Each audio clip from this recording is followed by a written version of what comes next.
இப்போ பார்த்திங்கன்னா இந்த ஸ்வீட் வந்து எல்லாருக்கும் பிடிச்சமான டைமண்ட் கேக் தான் இது. பாருங்கள் ரொம்ப சாஃப்டாக எவ்வளோ நல்லா இருக்குது. இது வந்து நான் கோதுமை மாவில் தான் சேர்த்துருக்கேன். கோதுமை மாவு வெண்ணெய் சேர்த்து செஞ்சுருக்கேன். இதுக்கு வந்து நம்ம வந்து கோதுமை ஒரு 2.5 கப் எடுத்துக்கலாம். சர்க்கரை வந்து ஒரு 3/4 கப்புக்கு கொஞ்சம் அதிகமாக இனிப்பு ரொம்ப பிடிக்கும்னா 1 கப் சேர்த்துக்கலாம், இல்லை 3/4 கப் சேர்த்துக்கலாம். அதை வந்து 2 ஏலக்காய் சேர்த்து நம்மளாம் அரைச்சி நம்ம இதில் வந்து மிக்சியில் அரைச்சிட்டு சேர்த்துக்கலாம்.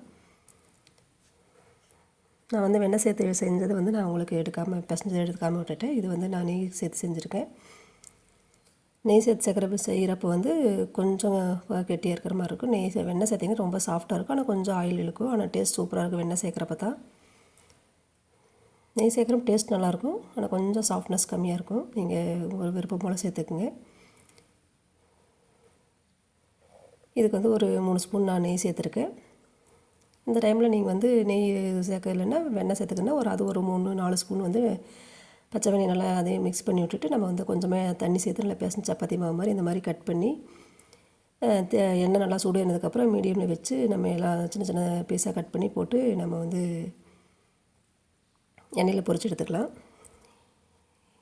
இந்த ஸ்நாக்ஸ் வந்து எல்லாருக்குமே ரொம்ப சாஃப்டாக நல்லா பிடிக்கும்.